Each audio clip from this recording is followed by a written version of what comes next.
Welcome to this lesson on word stress in English. Today, we're going to learn about something very important: how the stress or emphasis on different syllables can completely change the meaning of a word. We'll focus on two-syllable words, specifically looking at the difference between reCORD as a noun and reCORD as a verb. Understanding word stress is crucial for speaking English like a native speaker. Let's start by understanding what word stress actually means. Word stress is the emphasis or prominence we place on certain syllables in a word. When a syllable is stressed, three things happen. It becomes louder, it lasts longer, and it has a higher pitch. Think of it like this. In the word develop, the first syllable is louder and longer than the other syllables. This emphasis makes that syllable stand out to the listener's ear. Word stress is incredibly important for two main reasons. First, native English speakers recognize meaning instantly from word stress. If you use the wrong stress pattern, it can confuse the listener, even if you pronounce all the individual sounds correctly. Second, the same spelling with different stress can actually create completely different words with different meanings.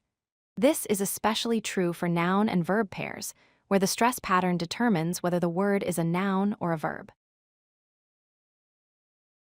Now let's look at the first example, reCORD as a noun. The stress falls on the first syllable, re. We say it is reCORD, with emphasis on that first syllable. The stress pattern is shown as re with a stress mark. As a noun, reCORD means a documented account or evidence of events, like a medical record or a world record. Notice how the first syllable is much stronger than the second. Now let's look at the same word spelled exactly the same way, but used as a verb, reCORD. This time, the stress falls on the second syllable, cord. We say it is reCORD with emphasis on that last syllable. As a verb, reCORD means to set something down in writing or to store information, like when you record a video. Notice how this time the second syllable is much stronger than the first. The stress pattern is shown as reCORD with the stress mark on the second syllable. Let's compare these two versions side by side. On the left, we have reCORD as a noun with stress on the first syllable. On the right, we have reCORD as a verb with stress on the second syllable.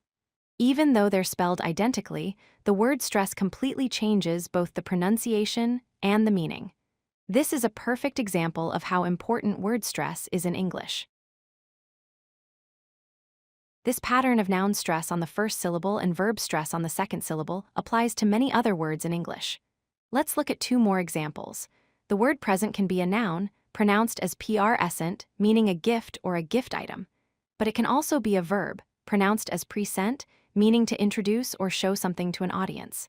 Similarly, the word object as a noun is pronounced object, meaning a physical thing. But as a verb, it's pronounced object, meaning to express disagreement or opposition. Let's look at two more noun and verb pairs with the same stress pattern. The word protest as a noun is pronounced protest, meaning an expression of disagreement. As a verb, it's pronounced protest, meaning to express disagreement about something.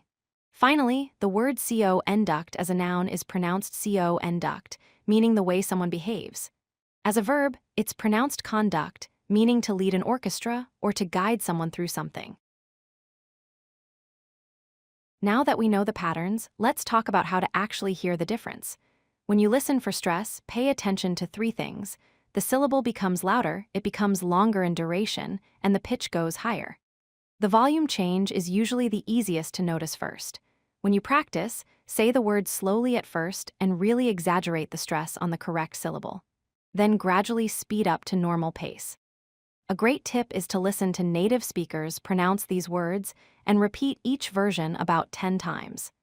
This repetition trains your ear to recognize and produce the correct stress patterns. Let's talk about two common mistakes that learners make with word stress. The first mistake is using equal stress on both syllables. For example, saying reCORD with both syllables having the same emphasis. This sounds unnatural to native speakers because English always has one syllable that's noticeably stronger than the others. The second mistake is using the wrong stress pattern for the part of speech you intend. For instance, saying reCORD when you mean the noun form. The fix for both mistakes is simple. Always choose one clear syllable to stress, and make sure you use the correct stress pattern for whether the word is a noun or a verb. Here's how to practice word stress effectively. Start with slow practice. Say each word 3 times very slowly and really exaggerate the stress on the correct syllable. Don't hold back. Overemphasize it so your mouth and ear get used to the pattern.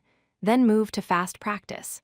Say each word 5 times at normal speaking speed and mix up the noun and verb forms randomly.